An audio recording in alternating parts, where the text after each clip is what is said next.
নমস্কার বন্ধুরা, সন্ধ্যা ইউনিক ফুডে তোমাদের সকলকেই স্বাগত। আজ তোমাদের বানিয়ে দেখাবো সিমাই। বন্ধুরা, যারা এখন আমার চ্যানেলটা সাবস্ক্রাইব করোনি, তোমাদের কাছে আমার অনুরোধ থাকলো তোমরা দয়া করে আমার চ্যানেলটা সাবস্ক্রাইব করে দিও। এখানে আমি 300 গ্রাম মতন সিমাই নিয়েছি। যদি সিমাই ভালো করে রান্না করা যায় তবে চালের পায়েসের থেকেও ভালো লাগে খেতে। 300 গ্রাম সিমাইয়ের জন্য 200 গ্রাম চিনি দিয়েছি আর 1 লিটার দুধ দিয়েছি। আমি এখানে গুঁড়ো দুধ ব্যবহার করেছি।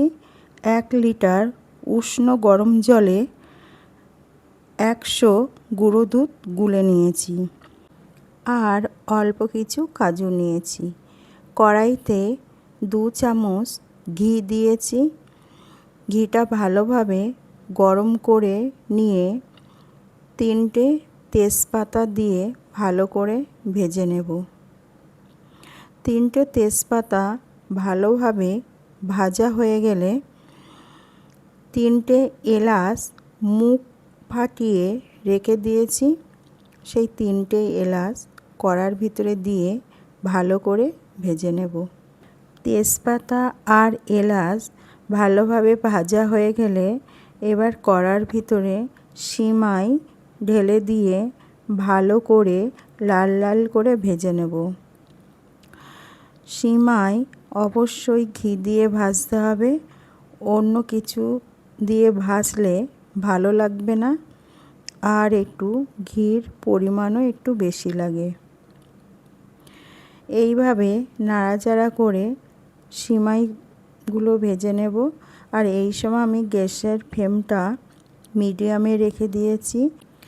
সিমাই ভাজতে আমার সময় লেগেছে 4 মিনিট। এইভাবে অনবরত নাড়াচাড়া করতে হবে, একটু থামলে হবে না। তোমাদের কাছে আমার অনুরোধ থাকলো আমার এই রেসিপিটা প্রথম থেকে শেষ অবধি পুরোটাই দেখো সিমাই এবার একটু লাল লাল ভাব হয়ে আসছে। এইভাবে নাড়াচাড়া করলে একদম পুরো লাল লাল হয়ে যাবে। আর আমি আগের থেকে গুঁড়ো দুধ 1 লিটার জলে 100 গ্রাম গুঁড়ো দুধ গুলে রেখে দিয়েছি। সেই দুধটা এবার কড়ার ভিতরে দিয়ে দেব। দেখো সিমাইগুলো কেমন লাল লাল হয়ে গেছে। এবার দুধ দিয়ে দেবো। এর থেকে বেশি ভাজলে পুড়ে যাবে, তাই এরকম লাল লাল হলে তখনই দুধ দিয়ে দিতে হবে। দুধ দেওয়ার পরে একটু ফুটে গেলে আমি স্বাদ মতন একটু লবণ দেব। এইভাবে দুধের সঙ্গে সিমাইগুলো মিশে নিচ্ছি যাতে ডলা পাকিয়ে না থাকে। সিমাই দুধের সঙ্গে মেশানো হয়ে গেলে এবার একটু স্বাদ মতন লবণ দেব। খুন্তি দিয়ে লবণ ভালো করে সিমাইয়ের সঙ্গে মিশে নেবার পর 3 মিনিট ফুটিয়ে নেব। 3 মিনিট ফোটানোর পর গ্যাসের ফ্লেমটা লোতে রেখে 300 গ্রাম সিমাইয়ের জন্য 200 গ্রাম চিনি দেব।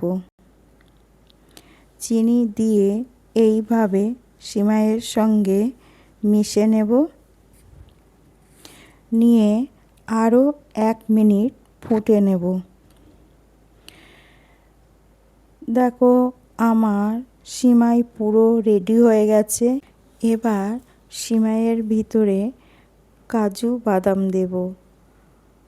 কাজু বাদাম দিয়ে আমি নাড়াচাড়া করব না, এইভাবে কাজু বাদাম সিমাইয়ের উপরে দিয়ে রেখে গ্যাস লিভে দেব। দেখো আমার সব কাজু বাদাম সিমাইয়ের মধ্যে ডোবা হয়ে গেছে। এবার আমি কড়া লাভিয়ে নিয়ে এসেছি আমার এই রেসিপিটা যদি তোমাদের ভালো লাগে অবশ্যই তোমরা বাড়িতে বানিও, আর কেমন হয়েছে সেটা কমেন্টে আমাকে জানিও। যখন সিমাই একদম পুরোপুরিভাবে ঠান্ডা হয়ে যাবে, একদম পুরো জমাট বেঁধে যাবে, আর ঠান্ডা অবস্থায় সিমাই খেতে খুব সুন্দর লাগবে।